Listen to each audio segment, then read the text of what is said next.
Hallo liebe Reisefreunde, schön, dass ihr wieder dabei seid.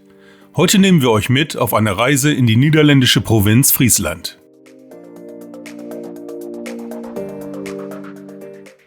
Unsere erste Station ist der Wohnmobilstellplatz in Lekkum, der sich weniger als 1 Kilometer nordöstlich von Leeuwarden befindet und sich als idealer Startpunkt für eine Tour in die nahe Stadt anbietet.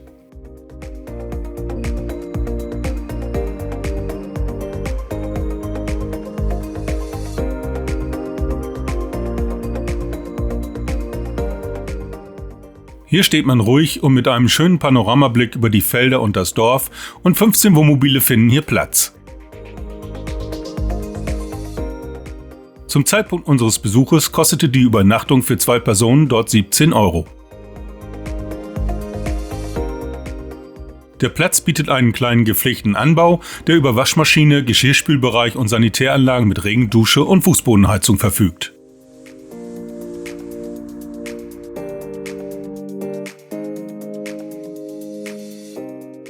Uns hat es hier sehr gut gefallen.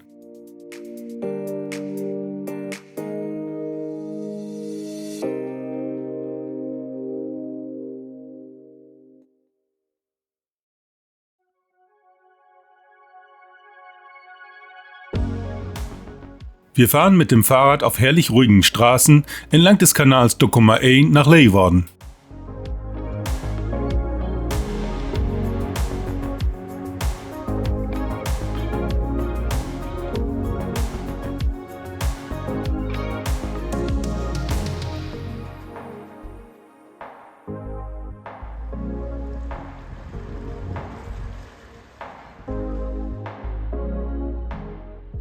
Leeuwarden ist die Hauptstadt der niederländischen Provinz Friesland und eine Stadt mit reicher Geschichte und lebendiger Kultur. Die Stadt liegt im Norden der Niederlande und ist bekannt für ihre malerischen Grachten, historischen Gebäude und moderne Einrichtungen.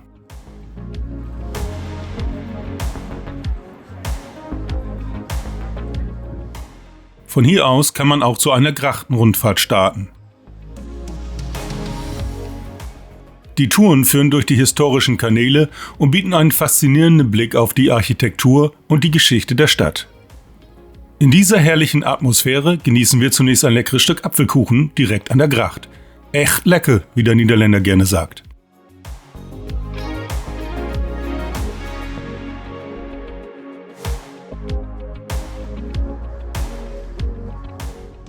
Wir erreichen den Oldehove, einen schiefen Turm, der als das Wahrzeichen der Stadt gilt.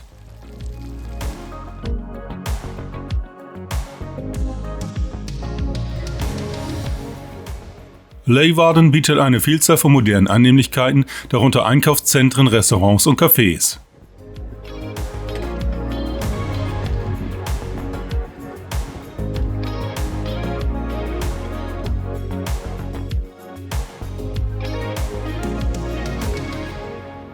Die alte Waage der Stadt, die im Jahr 1598 erbaut wurde, ist schön anzusehen.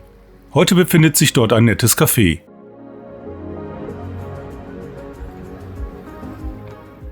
Leeuwarden ist eine Stadt, die Tradition und Moderne auf wunderbare Weise verbindet.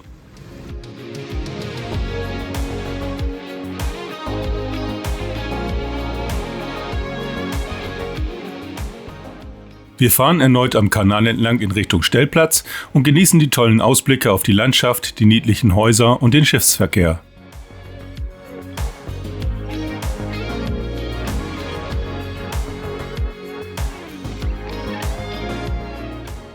Dann heißt es Abschied nehmen, denn morgen werden wir den Standort wechseln.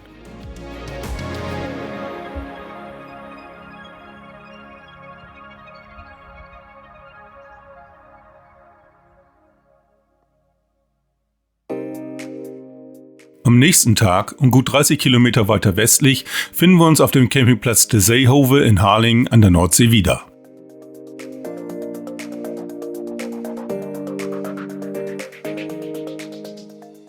Der Platz liegt direkt hinter dem Wattenmeerdeich und ist nur 200 Meter vom Strand entfernt.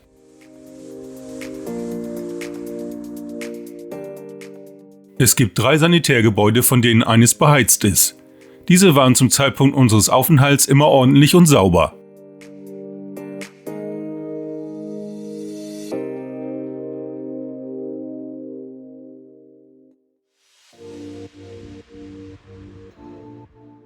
In nur wenigen Minuten erreichen wir mit dem Fahrrad die Hafenstadt Harlingen. Der Himmel hat sich zwar etwas bewölkt, aber die sommerlichen Temperaturen sind geblieben, also beste Voraussetzungen für eine Stadtbesichtigung.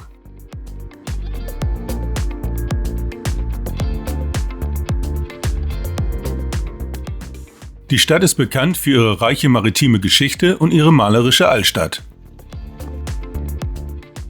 Sie erhielt 1234 das Stadtrecht und entwickelte sich schnell zu einem wichtigen Zentrum für den Handel mit Skandinavien, England und dem Baltikum. Die Altstadt von Harlingen ist geprägt von historischen Gebäuden, engen Gassen und gemütlichen Cafés.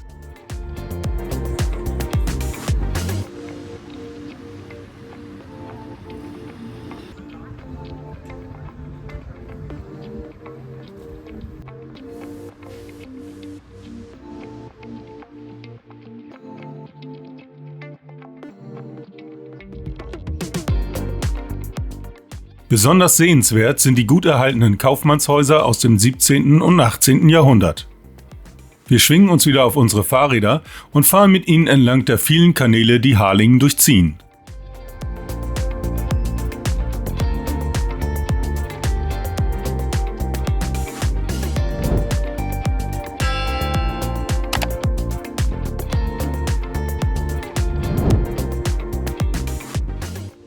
Die Stadt ist ein beliebtes Ziel für Touristen, die die historische Architektur und die lebendige Hafenatmosphäre genießen möchten.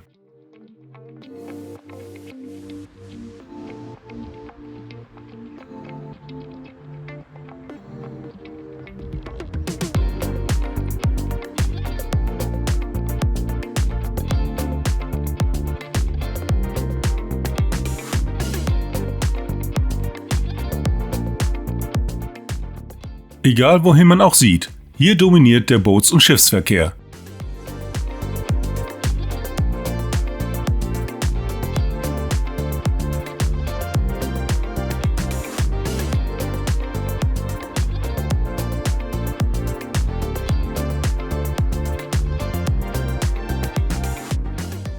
Neben den maritimen Aktivitäten bietet Harlingen auch zahlreiche Möglichkeiten für Rad- und Wandertouren entlang der Küste und durch die umliegende Landschaft.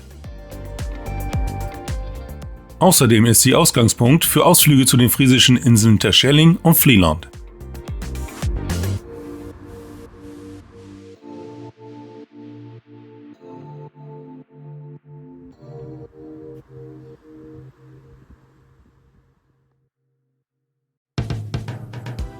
Heute verlassen wir unseren Campingplatz, um eine Fahrradtour entlang des Wattenmeers nach Makkum zu machen.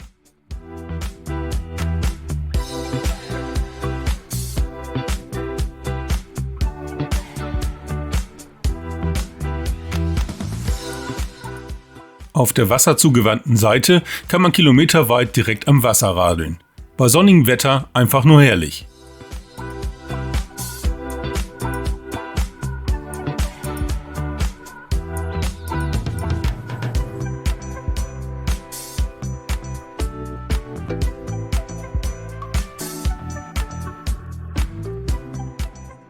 Nach ca. 15 Kilometern erreichen wir die ersten Häuser von Makkum und fahren ins Zentrum des Ortes.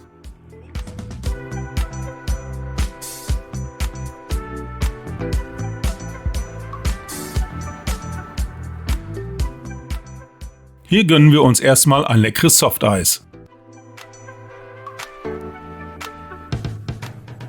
Makkum ist ein kleines Dorf mit etwa 3300 Einwohnern und liegt direkt am Eiselmeer. Es ist ein beliebtes Ziel für Touristen, die die Kombination aus Geschichte, Natur und Wassersport schätzen.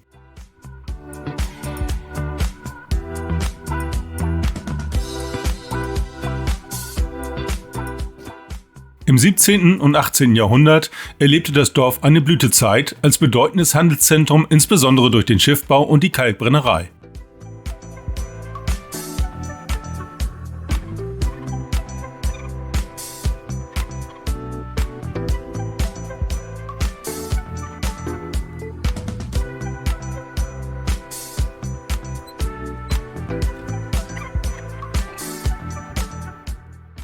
Am Deich schauen wir in Gegenwart von zwei kleinen Jungfrauen auf den kleinen Bootshafen.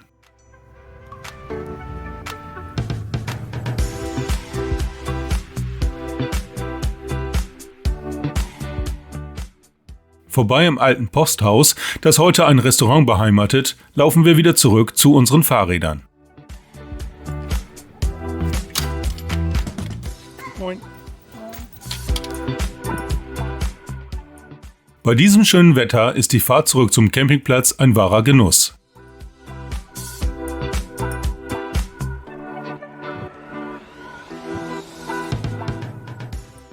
In der Nähe unseres Campingplatzes kehren wir in das wunderbar gelegene Strandrestaurant Ezielt ein und genießen ein leckeres Abendessen in wunderbarer Atmosphäre direkt am Strand.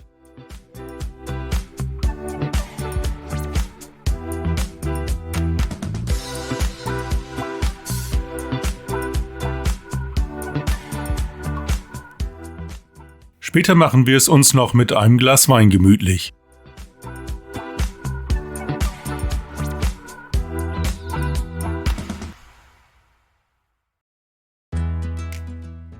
Auf dem Heimweg bietet sich für uns am nächsten Tag noch das 13 Kilometer entfernte Franeker als Zwischenstopp an.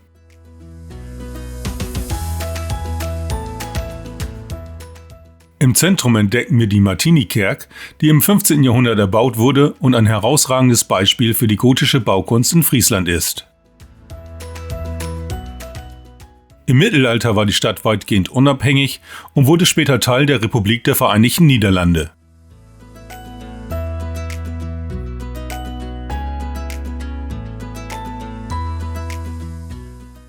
Das zwischen 1591 und 1594 erbaute Rathaus wurde im Renaissance-Stil errichtet und erhielt 1760 einen westlichen Anbau. Die prächtige Fassade und die detaillierten Verzierungen machten es zu einem architektonischen Schmuckstück. Gegenüber finden Besucher das älteste noch funktionierende Planetarium der Welt, das im 18. Jahrhundert von Eise Eisinger in seinem Wohnzimmer erbaut wurde.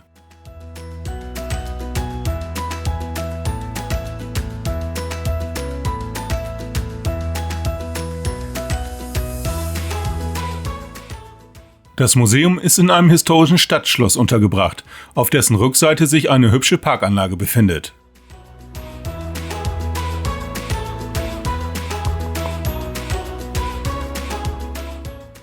Wir hoffen, dass euch unser Trip durch einen Teil Frieslands gefallen hat. Wenn ja, würden wir uns über einen Daumen nach oben, einen Kommentar und ein kostenloses Abo von euch freuen. Bis zum nächsten Mal.